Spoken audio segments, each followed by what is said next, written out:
இந்த ஒரு மாசமா நான் பார்த்துட்டு தான் சார் இருக்கேன்.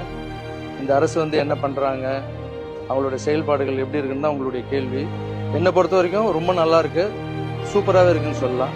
இப்போ நம்ம ஒரு புதிய ஏரியாவில் போய் நம்ம ஒரு வாடகை வீட்டுக்கு போறோம்னு வச்சுங்களேன், அந்த வாடகை வீட்டுக்கு போனோன்னு வீடு பார்க்கும்போது நல்லா இருக்கும் சார்.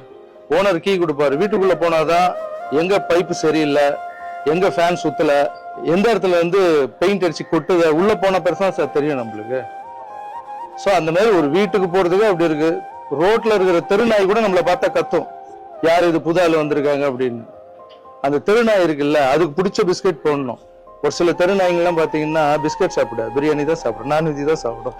அதுக்கு பிடிச்ச மாதிரி செஞ்சு அதை போட்டு அது நம்மளை கத்தாம பார்த்துணும். ஒரு நாய்க்கோ ஒரு வீட்டுக்கே இவ்வளவு ஆகுதுன்னா, ஒரு நாட்டை கொடுத்துருக்கீங்க, கொஞ்சமாவது டைம் கொடு, பாசிட்டிவா திங்க் பண்ணுங்க. புதுசா அரசு வேணும், அரசு வேணும், மாற்றம் வேணும், மாற்றம் வேணும்னு கேக்குறீங்க.